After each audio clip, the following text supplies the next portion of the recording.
Hello my dear all friends, good afternoon. আর আজকের ভিডিওটা এই বলেই শুরু করলাম। তোমরা পুরো ভিডিওটা কন্টিনিউ দেখতে থাকো আর সঙ্গে থাকো। ভালো লাগলে please like, comment, share, subscribe করতে ভুলে যেও না। তো আমার পায়ে না কনি বসে গিয়েছে, তো কনিটা ভীষণভাবে ব্যথা করছে। তো কি করব বুঝতে পারছি না। প্রথমেই নেল কাটার দিয়ে কেটে নিলাম, তারপরেও দেখছি কনিটা কিছুতেই কাটতে পারছিলাম না। তো আমার ব্লেড দিয়ে নখ কাটতে না একটু ভয়ই লাগে, তারপরেও ভাবলাম যে এত ব্যথা করছে হাঁটতে, তো আমার ব্লেড দিয়েই কাটতে হবে। বেশ কয়েকদিন ধরেই হাঁটতে ব্যথা ব্যথা লাগছে, তো হালকা ব্যথা ছিল বলে আর কাটা হয়নি। তো আজকে একটু ব্যথাটা বেড়েই গিয়েছে, তাই কেটে নিলাম। কাটার পরে অনেকটা আরাম লাগছিল। আজকে বাইরে রোদের টেম্পারেচার এত বেশি যে কি বলবো, ছাদে যাওয়াই যাচ্ছে না। তাই ঝটপট গিয়ে কাপড়গুলো নিয়ে আসলাম, নয়তো কাপড়ের কালার নষ্ট হয়ে যাবে। তো কথা বলতে বলতে ভাবলাম যে কাপড়গুলো ভাঁজ করে নেই, কারণ পরে হয়তো টাইম পাবো না। কারণ আমার এখন অনেক কাজ, কারণ হচ্ছে ছাগলগুলোকে একটু দেখতে হবে, ছেড়ে দিয়ে খাওয়াতে হয়, নয়তো তাদের পেট ভরে না। আর বাচ্চাগুলোর উপরেও একটু নজরদারি করতে হয়, কারণ কেন বলো তো, এদিকে কুত্তার উৎপাত একটু বেশিই, তো সেই জন্যই কুকুর ছাগল ধরে ধরে খেয়ে নিচ্ছে। খেতে তো পারে না, অ্যাকচুয়ালি মেরে ফেলে। তো সেই কারণে বাচ্চাগুলোকে নিয়ে আমার একটু ভীষণই ভয় লাগে, তো একটু বাইরেও পাহারা দিতে হবে।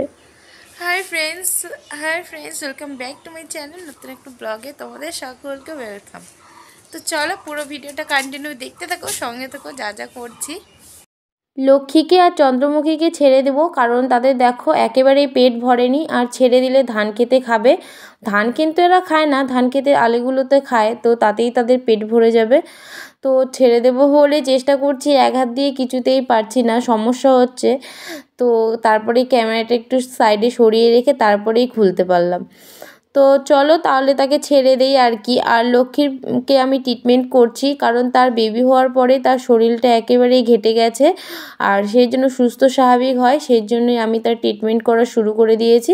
আর সে আগের থেকে অনেকটা ভালো হয়েছে, আর তার উকুন বলো আর শরীরের খুশকি বলো অনেকটা কমে গেছে। কিছুতেই যেতে যাচ্ছে না জানো। আর ছাগলের বাচ্চাগুলো দেখলে না, বাচ্চাগুলোও পেছন ধরে, আর পেছন ধরলে আমার সবসময় মনের মধ্যে ভয় ধরে থাকে যে বাচ্চাগুলোকে কুত্তা ধরে নিচ্ছে না তো।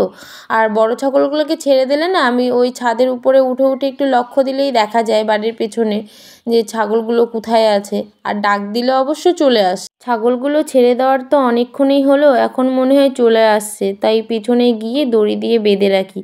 আর যদি না, এখনই যদি না বেঁধে রাখি না, তো আমার মানে কাকি শাশুড়িদের হচ্ছে পাট ফেলেছে, তাদের পাট খেতে গিয়ে পাট খেয়ে নেবে, আর পাট খাইলেই তো বকা শুনতে হবে। তো আমি ছাগল পরে এসে বেঁধে রেখেছিলাম, পরে এত ক্যামেরা করতে পারিনি, কারণ তারা খুঁজে খুঁজে বাঁধতে হচ্ছিল। তো এখন আমি ছাগল কিছুক্ষণ ওখানে ওদের সঙ্গে বসে টাইম দিয়ে তাদেরকে আমি ঘরে বেঁধে রাখবো। আমি প্রত্যেক দিনই কাজকর্ম সেরে নিয়ে ছাগলের পিছনে প্রায় আমার অনেকটা সময়ই দেই। তারপরে যা সময় থাকে সেই সময় আমি ভিডিও করি। যাই হোক, মাঝে মধ্যে অনেক অসুবিধা হয়, তো কাজের ফাঁকে ভিডিও করতে একা একা ভিডিও করা সম্ভব হয় না। বাট তারপরেও আমার পছন্দের জিনিসটা আমি কখনোই ছাড়তে চাই না। আর ভিডিও করাটা আমার ফ্যাশন হয়ে গেছে, আমার নেশা হয়ে গেছে, সেটা আমি ছাড়তেও পারবো না। তার জন্যই ভালো লাগে বলে কাজের ফাঁকেও কষ্ট করে ভিডিও করে নিই।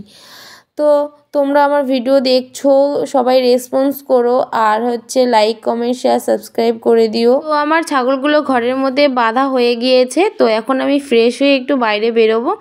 তো চলো, ভিডিওটা ভালো লাগলে লাইক, কমেন্ট, শেয়ার, সাবস্ক্রাইব করে দিও, বেল আইকনটিকে প্রেস করে রেখো অল নোটিফিকেশন পাওয়ার জন্য।